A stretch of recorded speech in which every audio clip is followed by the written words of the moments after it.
தலைப்பு செய்திகள். Petrol diesel விற்பனையால் அரசுக்கு பாரிய நிதி இழப்பு, பெட்ரோலிய கூட்டுத்தாபனம். பெண்களே அறிமுகமில்லாத வாகனங்களில் பயணிப்பதை தவிருங்கள், கிழக்கு மாகாண குற்றவியல் தடுப்பு பிரிவு போலீஸ் பொறுப்பதிகாரி தெரிவிப்பு. யாழில் மதுபோதையில் இருந்த போலீசார் பொதுமக்கள் மீது தாக்குதல். எங்கள் மீதான அனைத்து தடைகளும் நீக்கப்படும் வரை போர் தொடரும், ஈரான் அறிவிப்பு. விரிவான செய்திகள். இலங்கையில் தற்போது விற்பனை செய்யப்படும் ஒவ்வொரு லீட்டர் டீசல் மற்றும் பெட்ரோல் மூலமும் அரசு பாரிய நிதி இழப்பை சந்தித்து வருகின்றது என்று இலங்கை பெட்ரோலிய கூட்டுத்தாபனம் உத்தியோகபூர்வமாக அறிவித்துள்ளது. பெட்ரோலிய கூட்டுத்தாபனத்தின் தலைவர் டி.ஏ. ராஜகருணா விடுத்துள்ள விசேட அறிக்கையில், எரிபொருட்களின் உண்மையான சந்தை விலைக்கும் தற்போதைய விற்பனை விலைக்கும் இடையிலான பாரிய இடைவெளி குறித்து விரிவாக விளக்கம் அளித்துள்ளார்.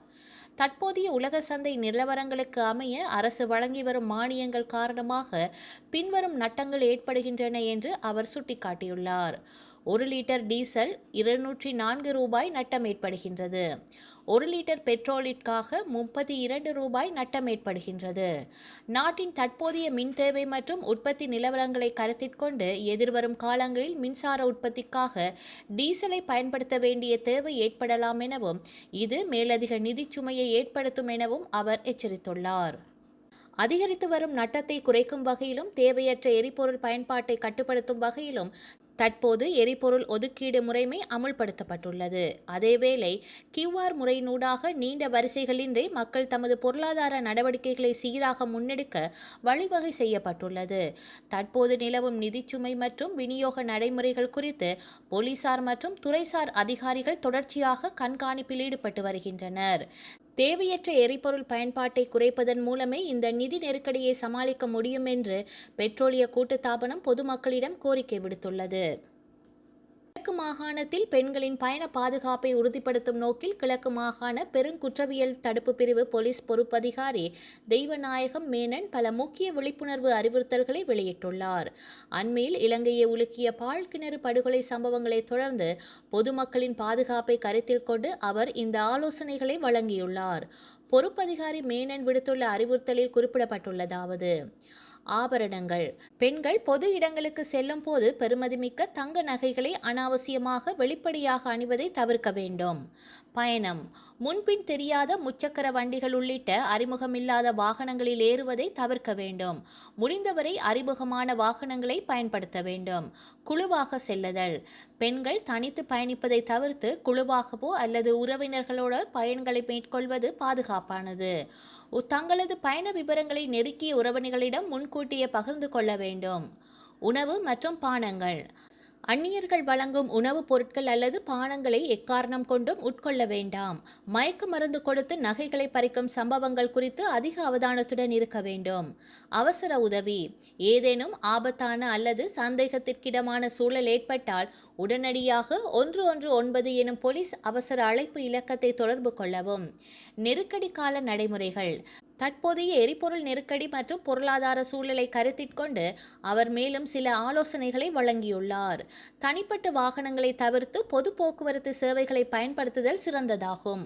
ஒரே பயணத்தில் பல தேவைகளை திட்டமிட்டு முடிப்பதன் மூலமும் அத்தியாவசிய பொருட்களை அருகிலுள்ள கடைகளில் கொள்வனவு செய்வதன் மூலமும் பயணங்களை குறைக்கலாம். முடிந்தவரை கல்வி வகுப்புகள் மற்றும் அலுவலக பணிகளை இணையதளம் வாயிலாக மேற்கொள்ள முயற்சிப்பது காலத்திற்கு பொருத்தமானது. குறுகிய தூரங்களுக்கு நடைப்பயணம் அல்லது மிதிவண்டிகளை பயன்படுத்துவதை ஊக்குவிப்பதன் மூலம் நாட்டின் எரிபொருள் வளத்தை பாதுகாக்க ஒத்துழைப்பு வழங்க வேண்டும். யாழ்ப்பாணம் பருத்தித்துறையிலிருந்து மணல் காட்டிற்கு சுற்றுலா சென்றவர்களை சிவில் உடையில் நின்ற போலீசார் கோர தாக்குதல் மேற்கொண்டுள்ளனர்.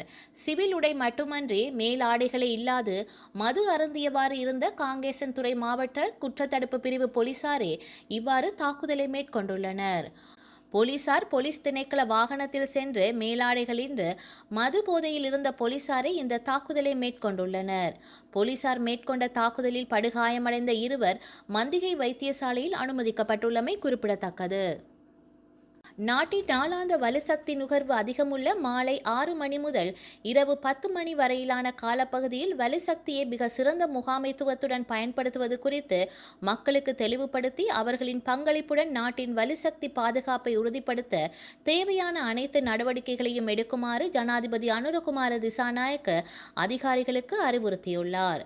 மத்திய கிழக்கில் நிலவும் போர் சூழல் காரணமாக உலக நாடுகள் அனைத்தும் எதிர்நோக்கியுள்ள வலுசக்தி விநியோகத்திற்கான சவால்களுக்கு மத்தியில் வலுசக்தியை சரியான முகாமைத்துவத்துடன் பயன்படுத்தி நாடு எதிர்கொண்டுள்ள சவால்களை வெற்றி கொள்ள அதிகபட்ச பங்களிப்பை வழங்குவது நிறுவன ரீதியாகவும் தனிநபர் ரீதியாகவும் தற்போது அனைவர் மீதும் சுமத்தப்பட்டுள்ள பொறுப்பாகும் என ஜனாதிபதி சுட்டிக்காட்டியுள்ளார்.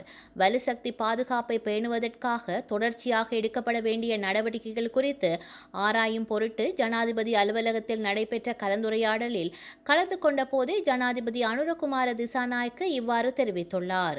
கடந்த சில வாரங்களாக வலுசக்தி முகாமைத்துவம் தொடர்பாக அரசாங்கத்தினால் எடுக்கப்பட்ட நடவடிக்கைகள் மேலும் நடைமுறை சாத்தியமான நிலைக்கு கொண்டு வருவது குறித்தும் குறிப்பாக அரசு சேவைக்கு வழங்கப்பட வேண்டிய வழிகாட்டல்கள் குறித்தும் இதன்போது அவதானம் செலுத்தப்பட்டது.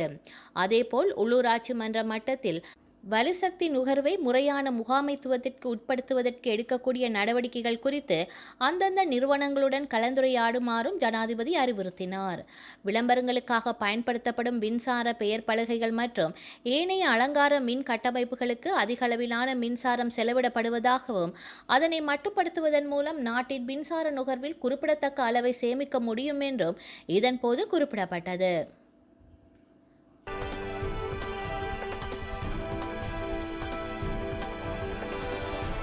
ஈரான் மீது அமெரிக்கா இஸ்ரேல் இணைந்து தொடங்கிய போர் 1 மாதத்தை நெருங்கியுள்ள நிலையில் திடீர் திருப்பமாக 5 நாட்கள் சண்டை நிறுத்தத்தை அமெரிக்க ஜனாதிபதி ட்ரம்ப் அறிவித்துள்ளார்.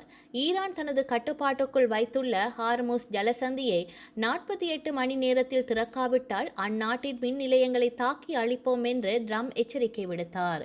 இதை நிராகரித்த ஈரான் தங்களது மின் நிலையங்கள் மீது தாக்குதல் நடத்தினால் வளைகுடா நாடுகளில் உள்ள மின் நிலையங்களை தாக்குவோம் என்று தெரிவித்தது. இதற்கிடையே ஈரானுடன் ஆக்கப்பூர்வமான பேச்சுவார்த்தை நடந்து வருவதால் ஈரானின் எரிசக்தி மற்றும் மின் நிலையங்கள் மீதான தாக்குதலை 5 நாட்கள் நிறுத்தி வைப்பதாக ட்ரம்ப் தெரிவித்தார்.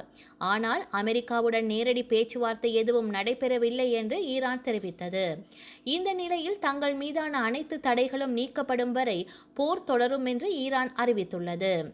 இது தொடர்பாக ஈரான் உச்ச தலைவரின் இராணுவ ஆலோசகர் மொய்சென் ரெசாயி கூறியதாவது: போரில் ஈரானுக்கு ஏற்பட்ட அனைத்து சேதங்களுக்கும் இழப்பீடு வழங்கப்பட்டு எங்கள் மீதான தடைகள் நீக்கப்படும் வரை போர் தொடரும். மேலும் ஈரானின் உள் விவகாரங்களில் அமெரிக்கா தலையிடாது என்பதற்கு சர்வதேச உத்தரவாதங்கள் வழங்கப்பட வேண்டும். இது ஈரான் மக்கள், உச்ச தலைவர் மொஜ்தபா கமேனி மற்றும் ஆயுத படைகளின் முடிவு ஆகும். இவைகள் நிறைவேறும் வரை போரை ஈரான் முடிவுக்கு கொண்டு வராது. எங்களின் உட்கட்டமைப்பை தாக்கினால் இனி அது கண்ணுக்கு கண் என்ற பதிலடியாக இருக்காது. கண்ணுக்கு தலை, கை, கால் போன்ற தாக்குதலாகவே இருக்கும்.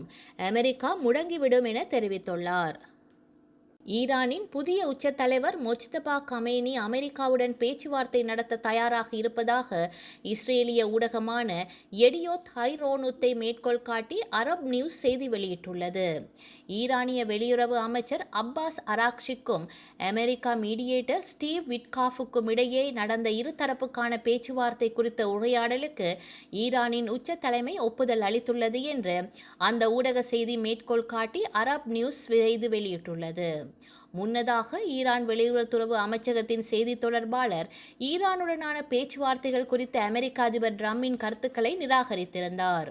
ஈரானுக்கு எதிரான அமெரிக்க இஸ்ரேல் போரின் கடந்த 24 நாட்களில் அமெரிக்காவுடன் எந்த பேச்சுவார்த்தையும் நடத்தவில்லை என்றும் அவர் கூறியிருந்தார். மேற்கு ஆசியாவில் நிலவும் பதற்றத்திற்கு மத்தியில் உலகளாவிய முக்கிய கப்பல் போக்குவரத்து பாதையான ஹார்முஸ் ஜலசந்தி மிக விரைவில் திறக்கப்படும் என்றும் இந்த நீர்வழி பாதையை அமெரிக்காவும் ஈரானும் இணைந்து நிர்வகிக்க வேண்டும் என்றும் அவர் கருத்து தெரிவித்திருந்தார். வரலாற்றில் இன்று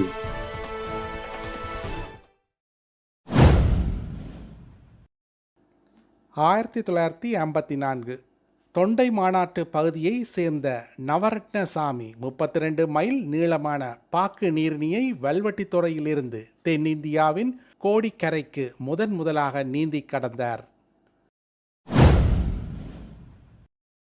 1957 மேற்கு Germany, France, Italy, Belgium, Netherlands, Luxembourg ஆகிய உறுப்பு நாடுகளாக கொண்ட ஐரோப்பிய பொருளாதார சமூகம் உருவாக்கப்பட்டது. 1992 சோவியத் விண்வெளி வீரர் செர்கே கிரிக்லோஃப் மீர் விண்வெளி நிலையத்தில் 10 மாதங்கள் இருந்துவிட்டு பூமி திரும்பினார். 1996 மாட்டுப் பித்த நோய் காரணமாக பிரித்தானிய மாட்டிறைச்சி மற்றும் அதன் துணைப் பொருட்களின் ஏற்றுமதிக்கு ஐரோப்பிய ஒன்றியம் தடை விதித்தது. செய்திகளை உடனுக்குடன் தெரிந்து கொள்ள உடனே சப்ஸ்கிரைப் செய்து பெல் பட்டனை கிளிக் பண்ணவும்.